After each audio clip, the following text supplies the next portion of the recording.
በረሃውን ያሸነፈው ጥበብ የውሃ ዲፕሎማሲ። እስራኤል 60% የሚሆነው መሬቷ በረሃማ ነው። ዝናብም ቢሆን በአመት ውስጥ ለጥቂት ወራት ብቻ ነው የሚጥለው።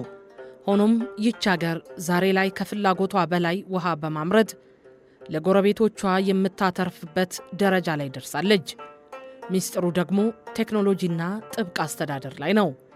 እስራኤል በሜዲትራኒያን ባህር ዳርቻ ላይ በገነባቻቸው ግዙፍ ማጣሪያዎች የባህርን ጨዋማ ውሃ ወደ መጠጥ ውሃነት ትቀይራለች።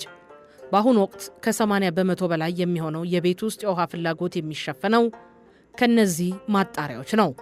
በመካከለኛው ምስራቅ ፖለቲካ ውስጥ ውሃ እንደ መሬት ሁሉ ውድ ሀብት ነው። እስራኤል ካመረተችው ትርፍ ውሃ ለጎረቤቶቿ በማካፈል ቀጠናዊ መረጋጋትን ለመፍጠር ትጥራለች። በአውሮፓውያኑ 1994 በእስራኤልና በዮርዳኖስ መካከል የተፈረመው የሰላም ስምምነት የውሃ ክፍፍልን ትልቅ ምሰሶ አድርጎታል። መጀመሪያ ላይ እስራኤል በዓመት 50 ሚሊዮን ሜትር ኪዩብ ውሃ ለዮርዳኖስ ለመስጠት ተስማምታ ነበር። በአሁኑ ወቅት ግን የዮርዳኖስ የውሃ ጥም እየጨመረ በመምጣቱ እስራኤል የምትሰጠውን የውሃ መጠን ወደ 100 ሚሊዮን ሜትር ኪዩብ አሳድጋለች። አዲሱና አስገራሚው ስምምነት ደግሞ ብሉ ግሪን ፕሮስፔሪቲ ይባላል። በዚህ ስምምነት እስራኤል የተጣራ የባህር ውሃ ለዮርዳኖስ ስትልክ፣ ዮርዳኖስ በበኩሏ በበረሃዎቿ ላይ በፀሐይ ኃይል የምታመነጨውን ኤሌክትሪክ ለእስራኤል ትሸጣለች። ይህ ውሃ በኃይል የመለዋወጥ ጥበብ ለቀጠናው አዲስ ተስፋ ሆኗል። በዌስት ባንክና በጋዛ ያለው የውሃ ጉዳይ እጅግ ውስብስብ ነው። በኦስሎ ስምምነት መሰረትም የጋራ የውሃ ኮሚቴ ተቋቁሟል። እስራኤል ለፍልስጤማውያን በየዓመቱ በ10 ሚሊዮኖች የሚቆጠር ሜትር ኪዩብ ውሃ ታቀርባለች። ምንም እንኳን የፖለቲካ ልዩነቶች ቢኖሩም የውሃ መሰረተ ልማቶች እንዳይጎዱና የፍሳሽ ውሃ እንዳይበከል የቴክኒክ ባለሙያዎች በጋራ ይሰራሉ። በጋዛ በኩልም እስራኤል አዳዲስ የውሃ መስመሮችን በመዘርጋት ንጹህ የመጠጥ ውሃ ተደራሽ ለማድረግ ጥረት ታደርጋለች። የዮርዳኖስ ወንዝ ለእስራኤል፣ ለዮርዳኖስ፣ ለፍልስጤም፣ ለሶሪያና ለሊባኖስ የጋራ ሀብት ነው።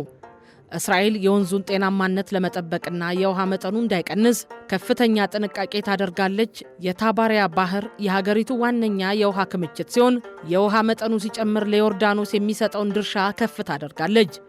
እስራኤል የውሃ ቴክኖሎጂን እንደ ፖለቲካዊ መሳሪያ ሳይሆን እንደ ሰላም መገንቢያ ድልድይ ትጠቀማለች። የጎረቤት ጥም የአንተም ጥም ነው በሚል መርህ ውሃን በጋራ ማስተዳደር ለመካከለኛው ምስራቅ ዘላቂ ሰላም ቁልፍ መሆኑን በተግባርም እያሳየች ነው። ከውሃ ጦርነት ወደ ውሃ ሰላም። ውሃ በመካከለኛው ምስራቅ የህይወት ምንጭ ብቻ ሳይሆን የጦርነትም መንስኤ ነበር። በ1960ዎቹ አጋማሽ ላይ እስራኤልና ጎረቤቶቿ ለጦርነት ተቃርበው ነበር። በአውሮፓውያኑ በ1960ዎቹ መጀመሪያ ላይ ሶሪያና ዮርዳኖስ የዮርዳኖስ ወንዝ ገባሪዎችን አቅጣጫ ለማስቀየር ፕሮጀክት ጀመሩ። ዓላማቸው ውሃው እስራኤል እንዳይደርስ ማድረግ ነበር። እስራኤል ይህንን ጉዳይ የህልውና አደጋ አድርጋ የተመለከተችውም በዚህም ምክንያት ነው። ይህ ውጥረት በ1967ቱ የስድስቱ ቀን ጦርነት መቀስቀስ አንዱ ዋነኛ ምክንያትም ሆኗል። ይህ ግጭት በሶስት ዋና ዋና መንገዶችም ወደ ሰላማዊ መፍትሄ ያመራ። ከዮርዳኖስ ጋር የነበረው ውዝግብ የተፈታው በዲፕሎማሲ ነው። በስምምነቱ መሰረት ውሃን የጋራ ሀብት አድርጎ የመቀበል መርህ ጸደቀ። እስራኤል ለዮርዳኖስ የተወሰነ የውሃ መጠን በየዓመቱ ለመስጠት ቃል ገባች።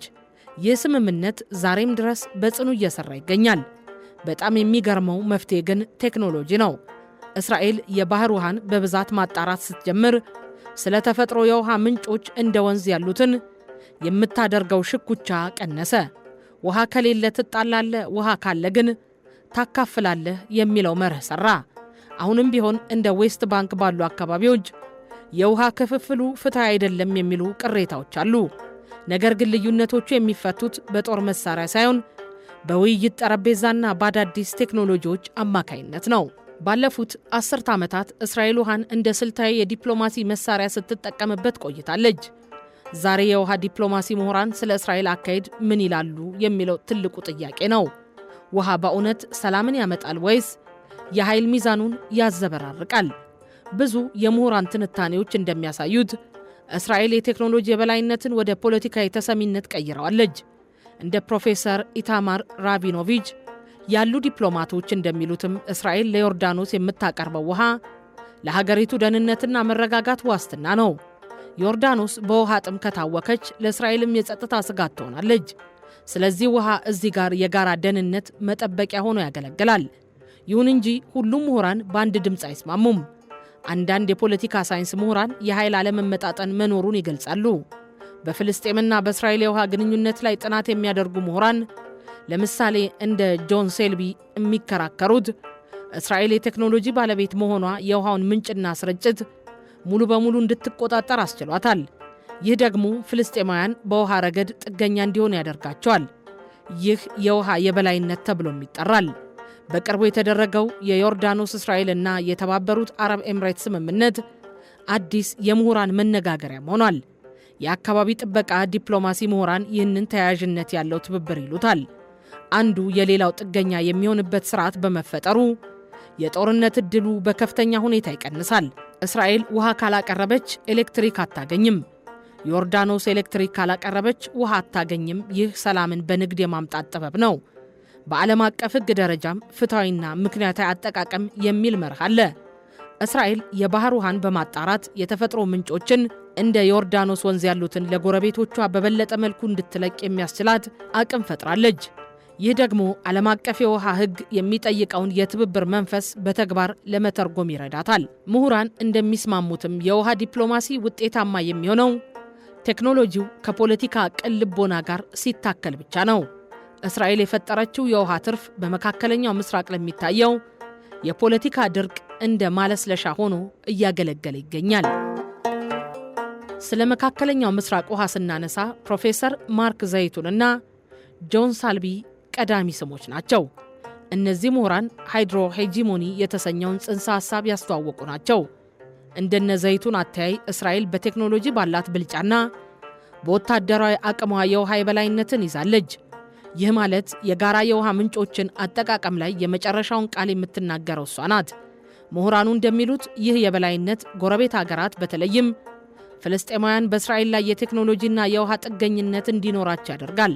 በሌላ በኩል ደግሞ ፕሮፌሰር ኢታማር ራቢኖቪች ያሉ ምሁራን ጉዳዩን ፈንክሽናሊዝም እይታ ይመለከቱታል። ፖለቲካው ቢሻክርም የውሃ ባለሙያዎች ግንኙነት ግን አያቋርጡም።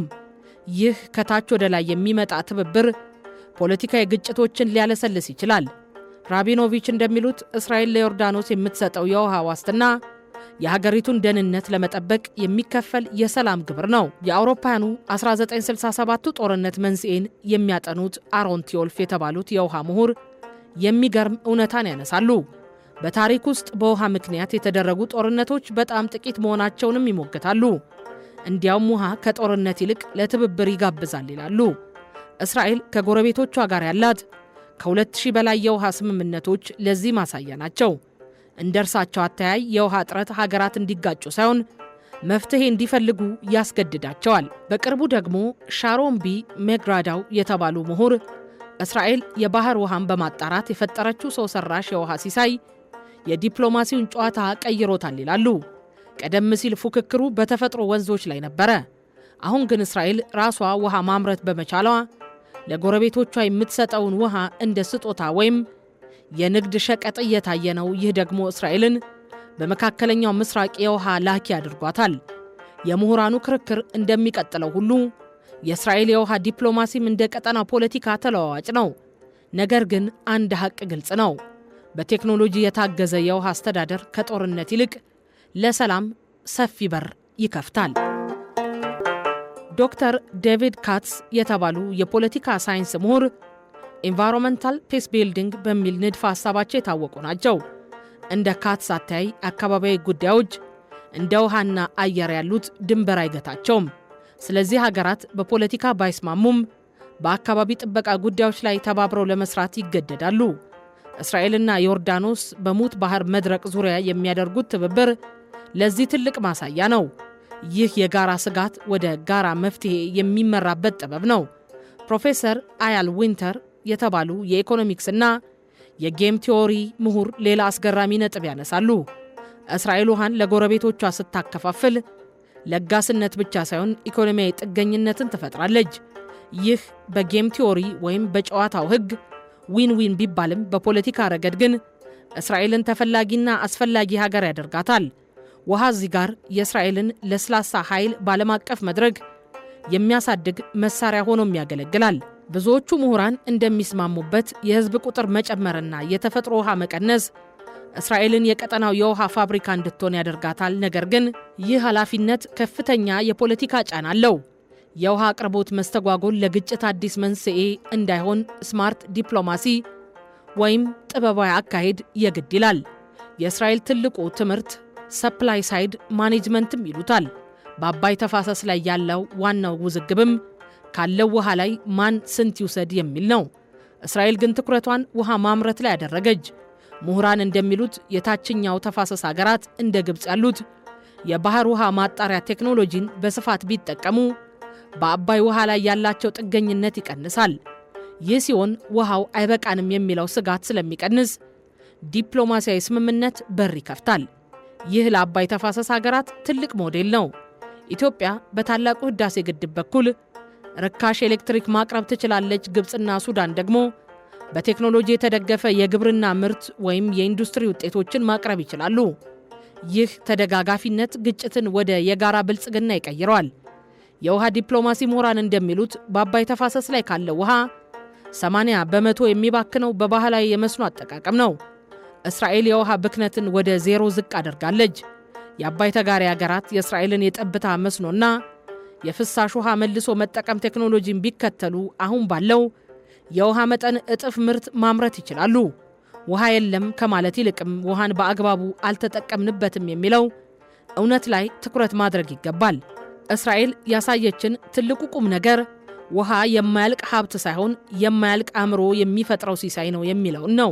የአባይ ተፋሰስ ሀገራትም ትኩረታቸውን ወደ ቴክኖሎጂና ወደ የጋራ ኢኮኖሚ ጥቅም ካዞሩ አባይ የልዩነት ሳይሆን የአንድነት ምንጭ መሆኑ አይቀሬ ነው።